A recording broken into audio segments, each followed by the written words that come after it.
السلام علیکم ورحمۃ اللہ.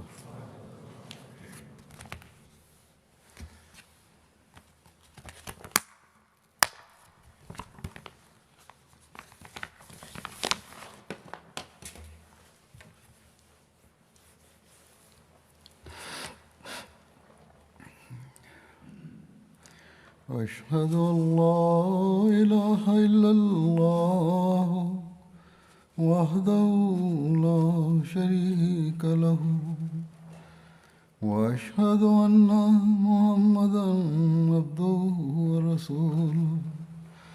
أما بعد فأعوذ بالله من الشيطان الرجيم. بسم الله الرحمن الرحيم. الحمد لله رب العالمين الرحمن الرحيم مالك يوم الدين. إياك نعبد وإياك نستعين.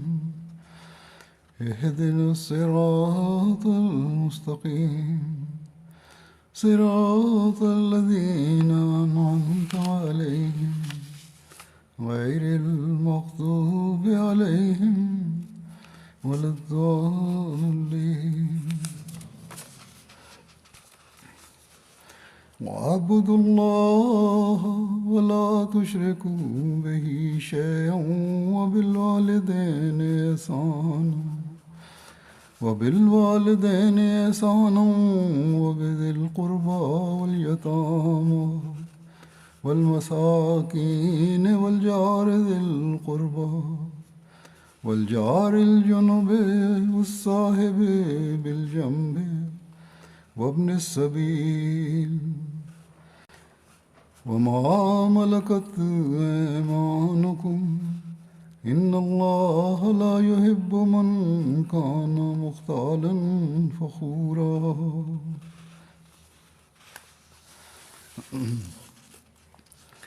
اس آیت کا ترجمہ ہے اور تم اللہ تعالیٰ کی عبادت کرو اور کسی چیز کو اس کا شریک نہ بناؤ اور والدین کے ساتھ بہت احسان کرو اور نیز رشتہ داروں اور یتیموں اور مسکینوں کے ساتھ اور اسی طرح رشتہ دار ہمسایوں اور بے تعلق ہمسایوں اور پہلو میں بیٹھنے والے لوگوں اور مسافروں اور جن کے تم مالک ہو ان کے ساتھ بھی، اور جو متکبر اور اترانے والا ہوں انہیں اللہ ہرگز پسند نہیں کرتا.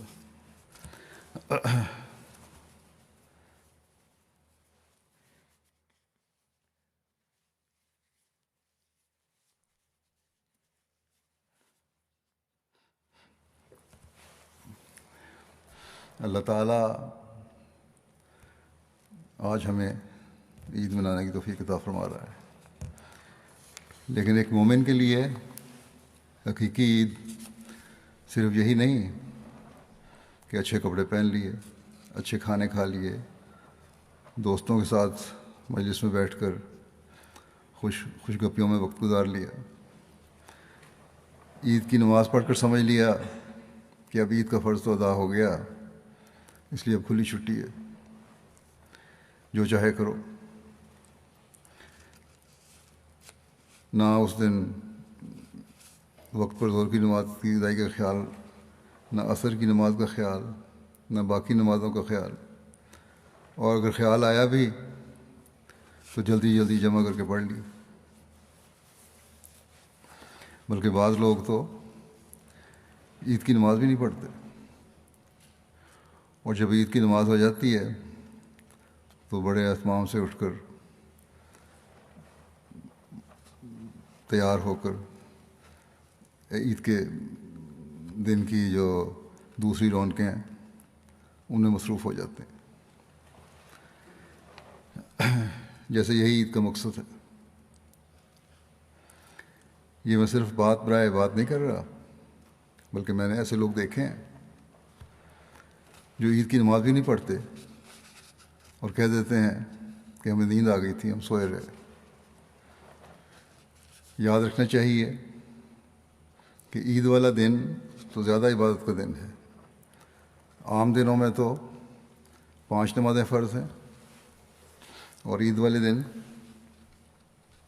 6 نمازیں فرض ہیں، حتیٰ کہ عورتوں کو بھی جنہیں عید بعض دنوں میں نماز معاف ہوتی ہے انہیں بھی عید والے دن عیدگاہ جانے کا حکم ہے۔ بس عید کے دن کی بہت اہمیت ہے۔ پاکستان کے احمدیوں کو بھی دعا کرنی چاہیے کہ پہلے بعض حالات کی وجہ سے کچھ پابندیاں عورتوں پر لگی ہوئی تھیں کہ عیدگاہ نہ آئیں، پھر کووڈ کی جو بیماری تھی اس کی وجہ سے اور سختی ہو گئی، بلکہ مردوں پر بھی بعض جگہ حکومتی پابندیوں کی وجہ سے پابندی لگانی پڑی۔ تو دعا کریں کہ پاکستان میں بھی اور دنیا میں بھی، خاص طور پر پاکستان میں، ان پابندیوں سے جلدی یہ لوگ نکلیں۔ یہاں تو اس سال 2 سال بعد عید پر آنے کی پابندی اس طرح ختم ہے کہ اپنے اپنے علاقے میں عید پڑھیں اور سبھی کو آنے کی اجازت ہے۔ بہرحال عام حالات میں عید کی نماز کی ادائیگی کی خاص ہدایت ہے، اسے بھولنا نہیں چاہیے۔ میں ذکر کر رہا تھا کہ عید والے دن صرف ایک تہوار منانے کی طرح جمع ہونے کا دن نہیں ہے، بلکہ اس میں اللہ تعالیٰ نے جو ہمارے سپرد کام کیے ہیں ان کا عام دنوں سے بڑھ کر حق ادا کرنا ضروری ہے۔ اپنی عبادت کے بھی حق ادا کرنا ضروری ہے، اور بندوں کے حق ادا کرنے کی جو ہر مومن کی ذمہ داری ہے اسے ادا کرنا بھی ضروری ہے۔ اس دن یہ عہد کرنا چاہیے کہ میں اللہ تعالیٰ کے حق ادا کرنے کی بھی مستقل کوشش اب کرتا رہوں گا، اور بندوں کے حق ادا کرنے کی بھی مسلسل کوشش کرتا رہوں گا۔ تبھی ہماری عیدیں حقیقی عیدیں ہوں گی۔ بس ایسی عیدوں کو حاصل کرنے کی کوشش کرنی چاہیے۔ اللہ تعالیٰ نے ہمیں ان حقوق کی ادائیگی کی قرآن کریم میں بہت جگہ توجہ دلائی ہے۔ اگر ہم آج عید کے دن عہد کرتے ہوئے ان حقوق و فرائض کی ادائیگی پر توجہ دیں کہ آئندہ ہم نے ان کو اپنی زندگیوں کا حصہ بنانا ہے، جن کا میں عمومی طور پر گزشتہ جمعوں کے خطبات میں بھی ذکر کرتا رہا ہوں، تو ہم نے اپنے رمضان کے مقصد کو پا لیا، اور عید منانے کے مقصد کو بھی پانے والے ہوں گے۔ یہ آج جو میں نے تلاوت کی ہے اس میں اللہ تعالیٰ نے بعض فرائض کی طرف توجہ دلائی ہے، اور یہ ادا نہ کرنے والے، تکبر کرنے والے اور شیخی بگاڑنے والے ہیں،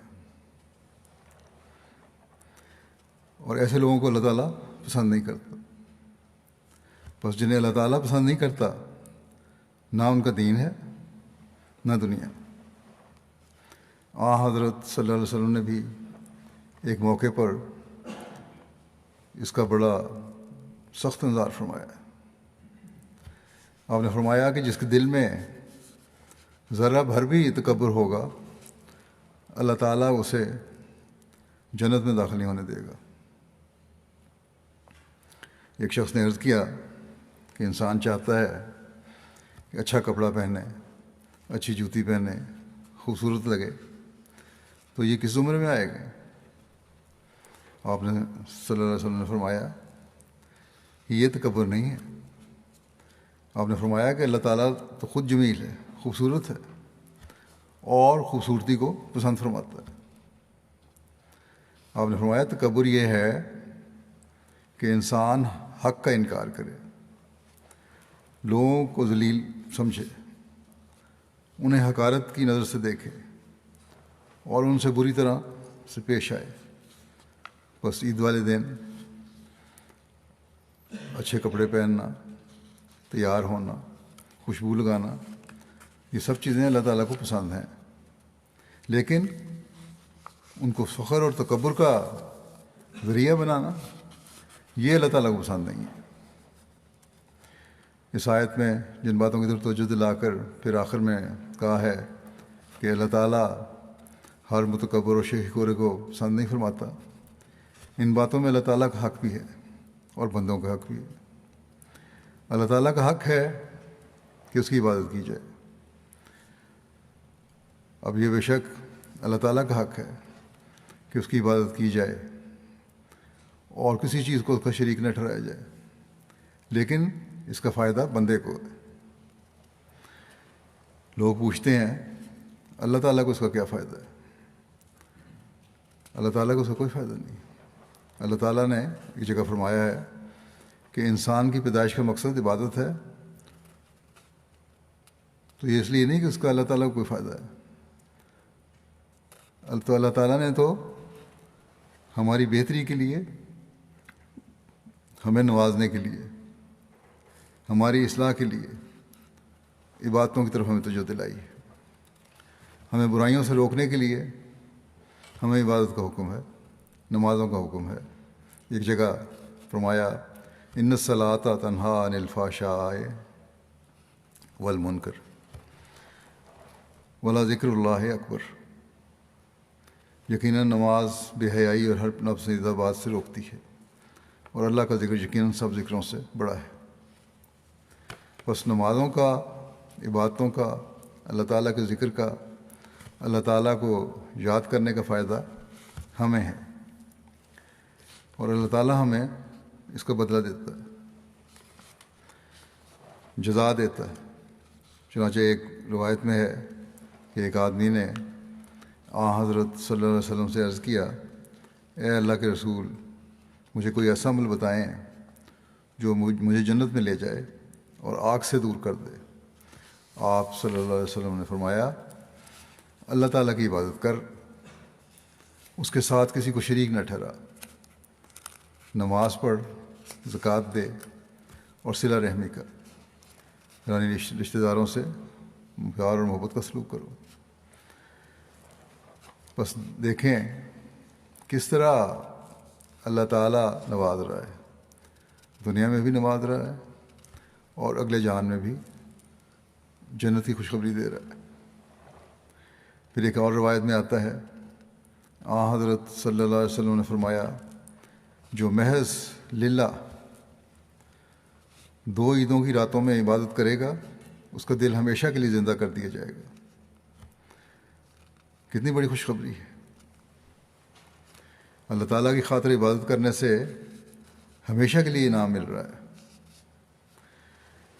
بس عید صرف خوشیاں منانے کا نام نہیں، بلکہ اس کی راتوں کو عبادتوں سے زندہ کرنے کا نام ہے، اور اس سے ہمیشہ کے لیے پھر روحانی زندگی حاصل ہو جاتی ہے۔ وہ لوگ جو سمجھتے ہیں کہ رمضان ختم ہوا، اب آرام سے سوئیں گے، کہاں تو سحری کھانے کے لیے اٹھتے تھے اور اس وجہ سے 2 نفل بھی پڑھ لیتے تھے، اور کہاں یہ کہ عید والے دن بلکہ بہت سے فجر کی نماز میں بھی جاگنے کی سستی دکھا جاتے ہیں۔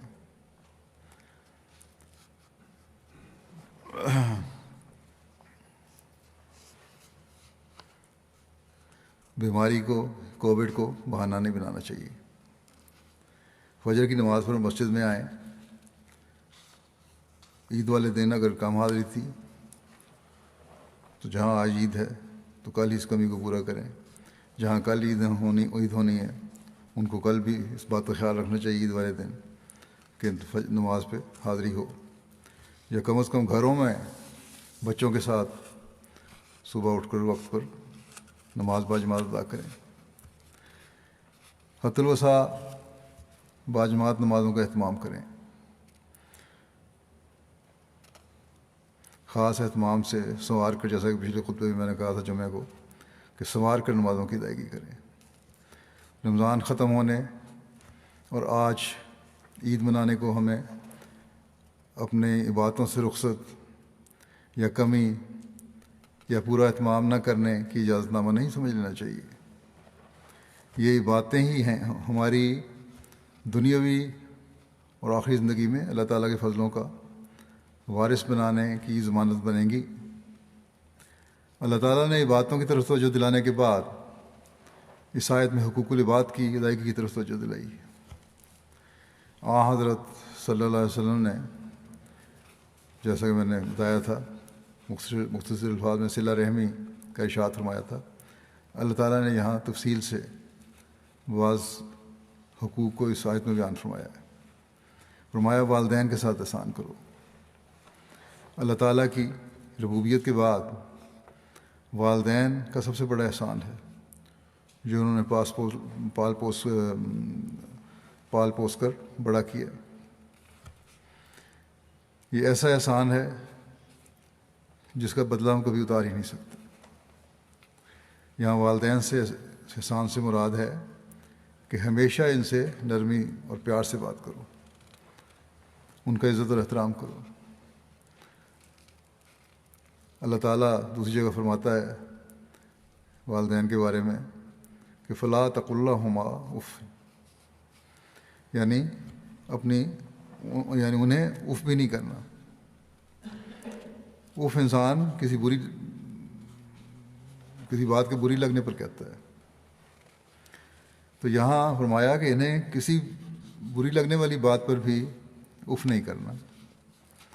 دوسری جگہ فرمایا ان کی ہر طرح خدمت کرو، بات مانو، سوائے اس کے کہ دین کے خلاف کوئی بات کریں، خدا تعالیٰ کے خلاف کوئی بات کریں۔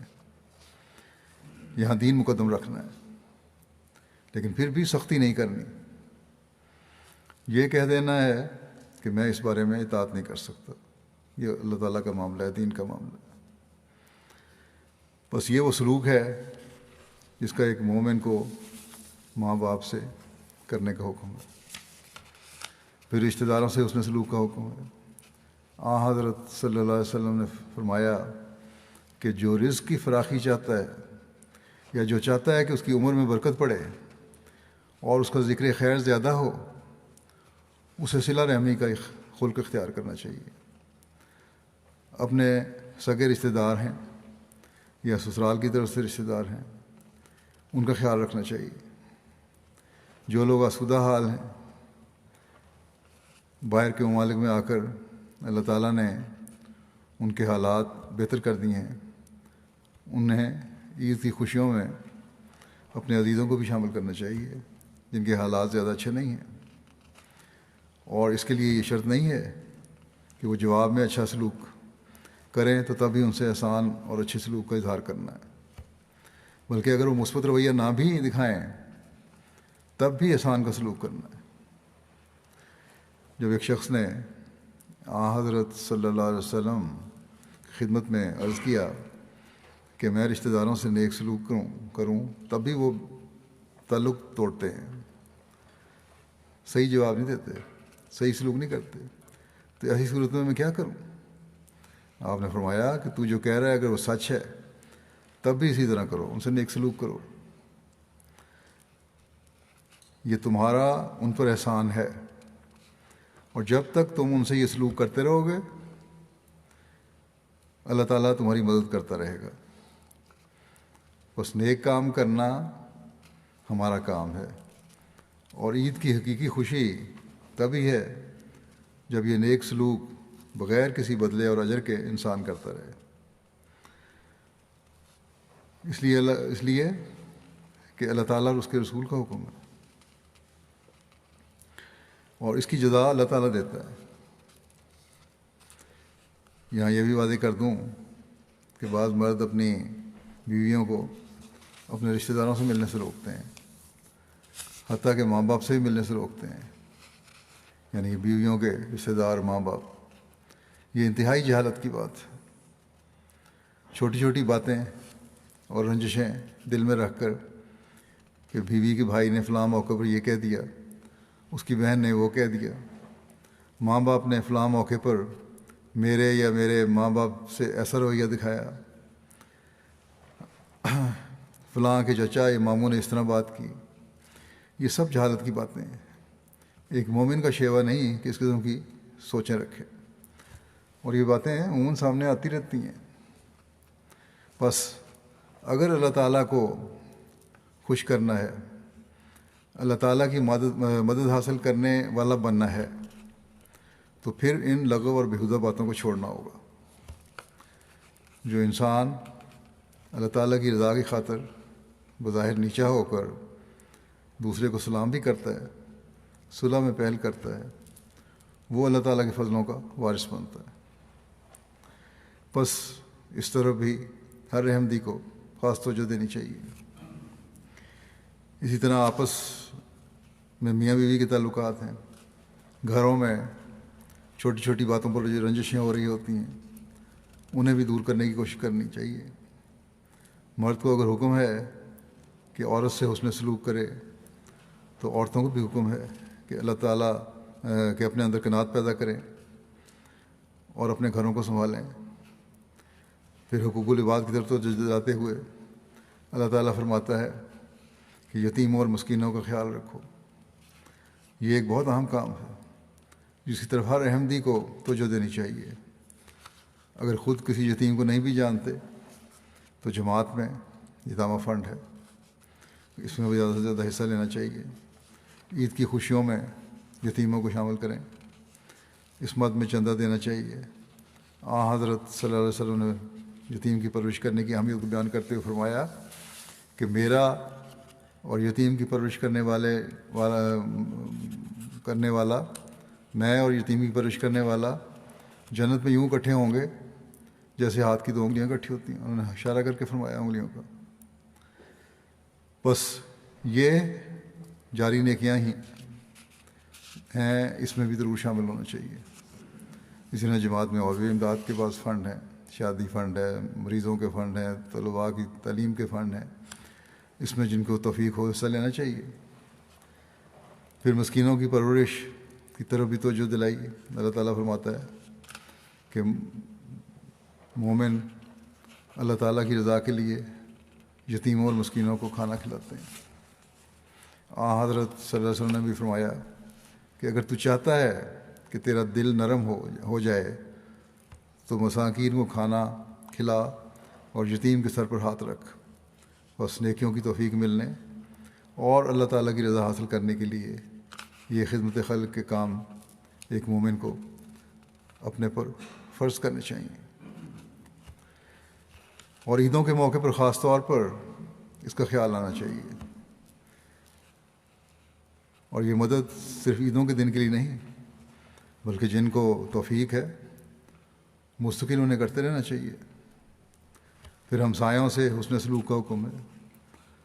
اگر ہمسایوں کی حقیقت سمجھ کر پھر ان کے حق ادا کرنے کی کوشش انسان کرے تو دنیا سے فساد ہی ختم ہو جائے۔ اور ایک مومن کے لیے حقیقی عید تو ہے ہی اس وقت جب دنیا سے فساد ختم ہو۔ ہمسائے کی کیا تعریف ہے۔ حضرت مسیح علیہ والسلام نے ایک موقع فرمایا، آپ فرماتے ہیں کہ 100 کوس تک بھی تمہارے ہمسائے ہیں، 100 میل تک ارد گرد تمہارے جو لوگ ہیں وہ تمہارے ہمسائے ہیں۔ اس تعریف کے تحت تو کوئی ہمسائیگی سے باہر نہیں رہتا۔ حضرت صلی اللہ علیہ وسلم نے فرمایا کہ اگر تمہارے پڑوسی تمہاری تعریف کریں تو تم اچھے پڑوسی ہو۔ بس یہ اچھی ہمسائیگی کا معیار، اور یہ وہ معیار ہے جس سے معاشرے میں محبت اور پیار قائم ہوتا ہے۔ اور اس میں کوئی تخصیص نہیں ہے کہ ہم مذہب ہے یا غیر مذہب والا، بلکہ بعض لوگ تو میں نے دیکھے ہیں کہ یہاں اپنے غیر مذہب ہمسایوں سے زیادہ اچھا سلوک کرتے ہیں اور اپنے احمدیوں سے ان کے تعلقات اچھے نہیں ہیں۔ یہ رنجشیں بھی عید کے حوالے سے ہمیں دور کرنی چاہیے۔ پھر اپنے ساتھ بیٹھنے والوں کے ساتھ حسن سلوک کا حکم ہے، اپنے ساتھ کام کرنے والوں کے ساتھ حسن سلوک کا حکم ہے۔ اگر اس حکم پر ہر ایک عمل کرنے لگ جائے تو تبلیغ کے بھی نئے راستے کھلیں گے، اور جب یہ تبلیغ کے راستے کھلیں تو پھر وہی عید حقیقی عید بن جائے گی۔ یہاں مغربی ممالک میں آج کل اسلام کے خلاف وقتاً فوقتاً ابال اٹھتا رہتا ہے۔ یہاں ہمیں اپنے اخلاق سے ہی لوگوں کو اسلام کی صحیح تعلیم دکھانی ہوگی، پھر اپنے ماتحتوں اور کمزوروں سے حسن سلوک کا حکم ہے، اپنوں کے ساتھ بھی اور غیروں کے ساتھ بھی۔ اسلام کہیں یہ نہیں کہتا کہ تمہارے قریبی صرف تمہارے ہم مذہب یا ہم قوم ہیں انہیں سے حسن سلوک کرو، بلکہ وہ انسانی حقوق کی بات کرتا ہے، رشتہ داروں کے حقوق کی بھی بات کرتا ہے اور غیر رشتہ داروں کے حقوق کی بھی بات کرتا ہے، ہمسایوں کے حقوق کی بھی بات کرتا ہے، اور وہ ہمسائے جو تمہارے ساتھ ہیں اور وہ ہمسائے جو دور کے ہیں ان کے حقوق کی بات کرتا ہے، بلکہ وہ بھی ہمسائے ہیں جو ان کے بھی حقوق کی بات کرتا ہے جو کسی سفر میں تمہارے ساتھ تھے۔ پھر محروموں اور کمزوروں کے حقوق کی بھی بات کرتا ہے، تمہارے ماتحتوں کے حقوق کی بھی بات کرتا ہے۔ کون سا حق ہے جو اسلام نے چھوڑا ہے؟ ان حقوق کا دوسری آیات میں بھی ذکر ہے۔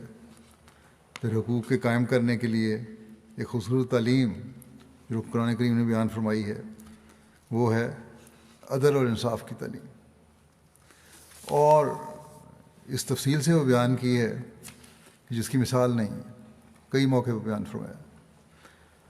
مثلاً ایک جگہ فرمایا کہ ایسی سچی گواہی انصاف قائم کرنے کے لیے دو کہ چاہے اپنے خلاف یا اپنے والدین کے خلاف یا قریبی رشتہ داروں کے خلاف دینی پڑے تو دو، جیسا کہ فرمایا یا ایھا الذین آمنوا کونوا قوامین بالقسط شہداء للہ ولو علی انفسکم او الوالدین والاقربین۔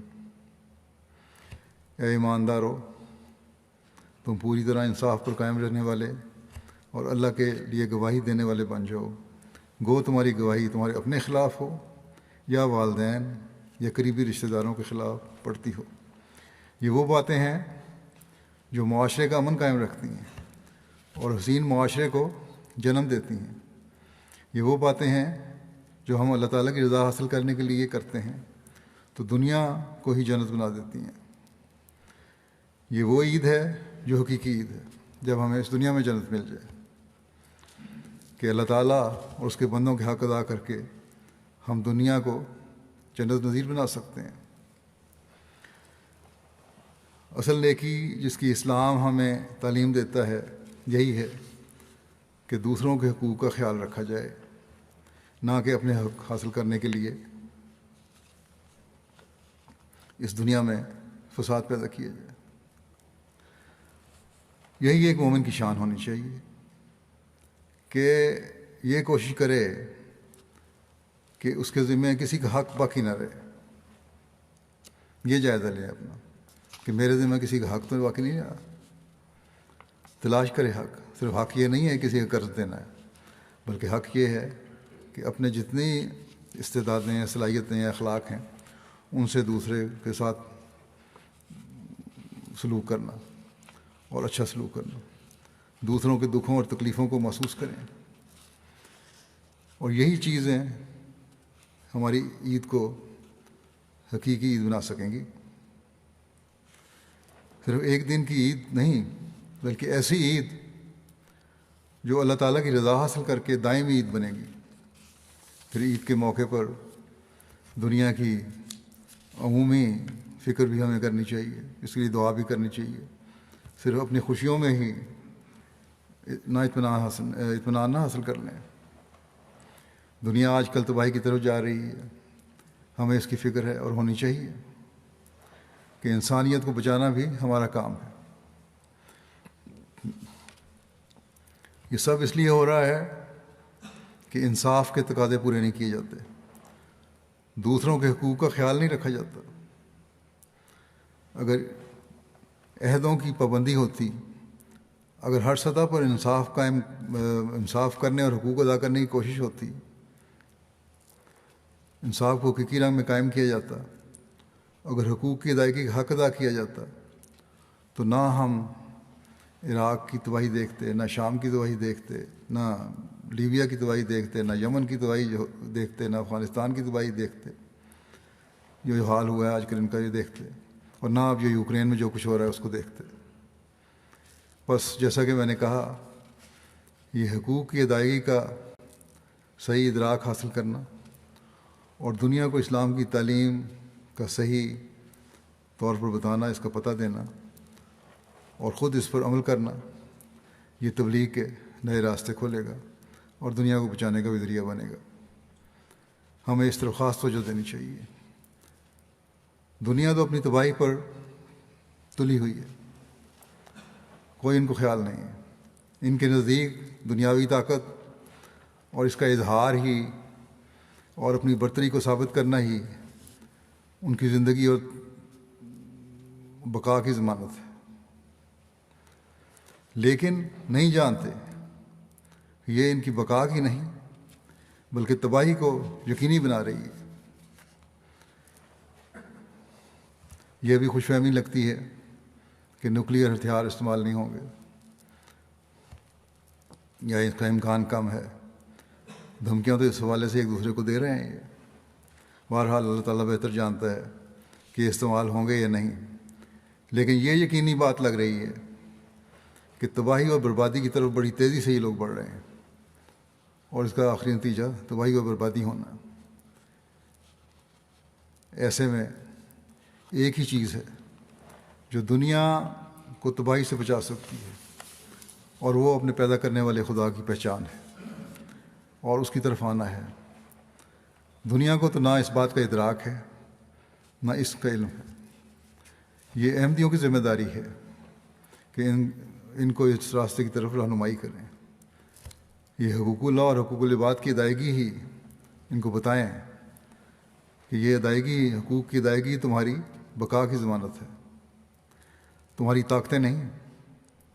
عوام الناس کو یہ بتانا ہوگا کہ کس تباہی کی طرف تمہارے لیڈر تمہیں لے کر جا رہے ہیں۔ بس تبلیغ کے راستے نئے انداز سے ہمیں حالات کے مطابق کھولنے چاہیے۔ اپنے اپنے حلقے میں لوگوں سے رابطہ کر کے رہنمائی کرنی ہوگی۔ سوشل میڈیا پر ادھر ادھر کی باتیں جو ہم کر کے وقت ضائع کرتے ہیں، اس کے بجائے تعمیری باتیں کریں۔ ان باتوں پر وقت ضائع کرنے کے بجائے خدا تعالیٰ کی طرف آنے کی طرف رہنمائی کریں۔ یہ بتائیں کہ یہ حقیقت ہے کہ خدا تعالیٰ کی طرف آؤ گے تو تمہاری بقا ہے، اور اگر تمہیں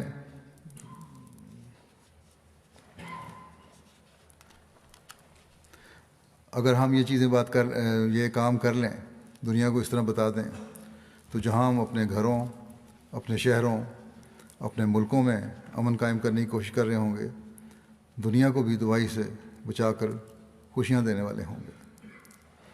دنیا کو تباہی سے بچانے کا صرف یہی ایک طریقہ ہے کہ اسے خدا تعالیٰ کی پہچان کروا کر اس کا حق ادا کرنے والا بنا دیں، اور اس کے لیے ہمیں اپنی حالتوں کو بھی اعلیٰ معیاروں تک لے جانا ہوگا۔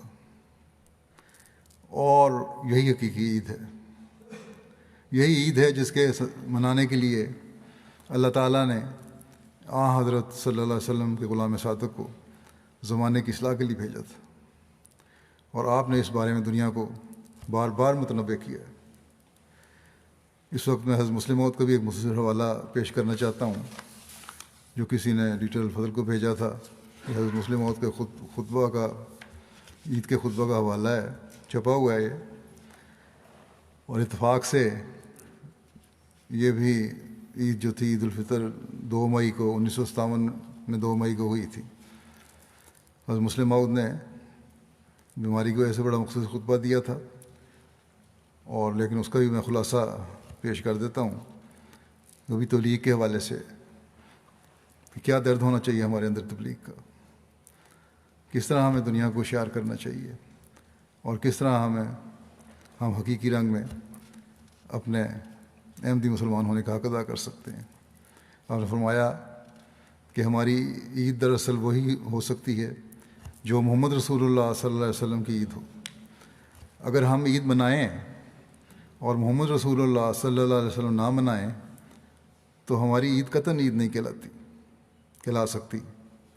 فرمایا ایک مسلمان کے لیے چاہے محمد رسول اللہ صلی اللہ علیہ وسلم کی وفات پر 1300 سال سے زیادہ عرصہ گزر چکا ہے، اگر اس کی عید میں محمد رسول اللہ صلی اللہ علیہ وسلم شامل نہیں، اگر وہ اس ظاہری عید پر مطمئن ہو جاتا ہے تو اس کی عید کسی کام کی نہیں۔ محمد رسول اللہ صلی اللہ علیہ وسلم کی عید سوئیاں کھانے سے نہیں آتی، نہ شیر خرموں سے کھانے سے آتی ہے، بلکہ ان کی عید قرآن اور اسلام کے پھیلنے سے آتی ہے۔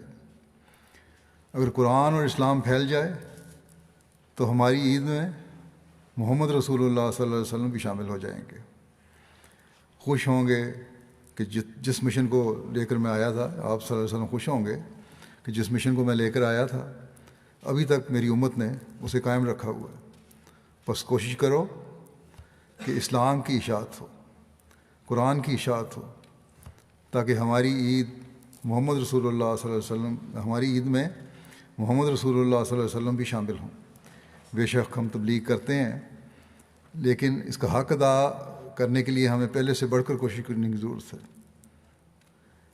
ہم نہیں کہہ سکتے کہ جس طرح تبلیغ کا حق ہے ہماری اولادوں میں بھی وہ تڑپ اور روح ہے جو پہلوں میں تھی، یا ہمارے اندر بھی وہ تڑپ اور روح ہے جو پہلوں میں تھی۔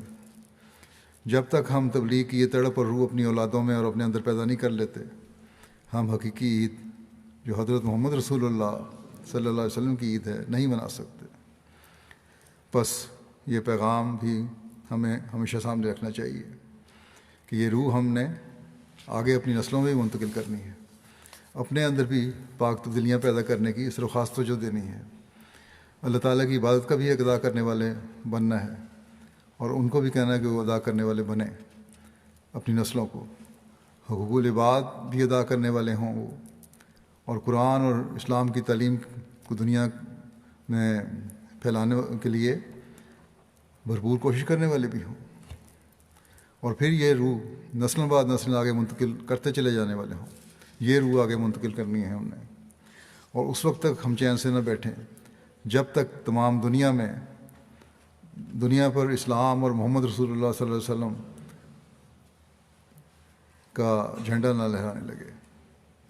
اللہ تعالیٰ ہمیں اس کی توفیق دے کہ ہم ایسی عیدوں کے نظارے دیکھنے والے ہوں، ایسی عیدوں کے حصول کے لیے اپنی تمام تر صلاحیتوں کو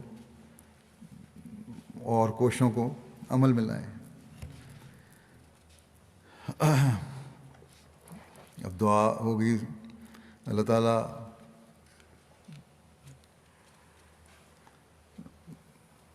دعا میں اسیران کی رہائی کے لیے بھی دعا کریں، شہداء کی خاندانوں کے لیے دعا کریں، اللہ تعالیٰ ان کا حافظ و ناصر ہو۔ جماعت کے لیے مالی قربانی کرنے والوں کے لیے دعا کریں، اللہ تعالیٰ ان کے اموال و نفوس میں انتہا برکت عطا فرمائے۔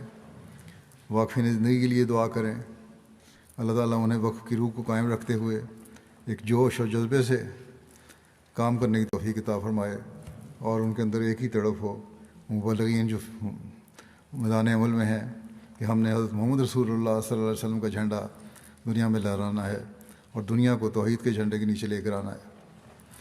اللہ تعالیٰ ہماری حقیر کوششوں میں بے انتہا برکت ڈالے، اور ہم اسلام اور محمد رسول اللہ صلی اللہ علیہ وسلم کے غلبہ کو دنیا میں جلد تر دیکھنے والے ہوں۔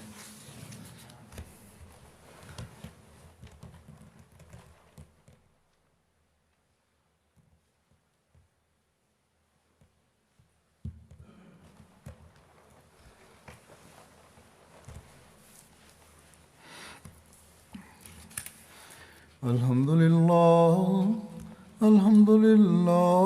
نحمده ونستعينه ونستغفره ونؤمن به ونتوكل عليه ونعوذ بالله من شرور أنفسنا ومن سيئات أعمالنا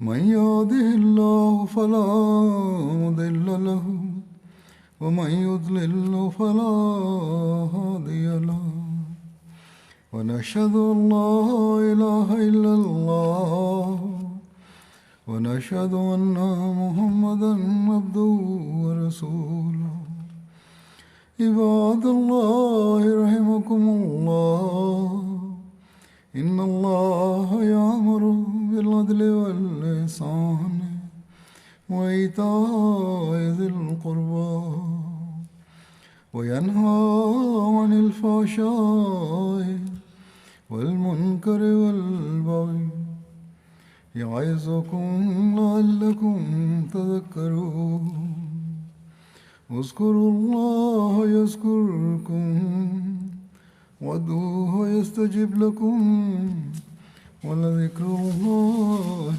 أكبر. دعا کر لیں.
آمین. سب کو عید مبارک ہو. السلام علیکم.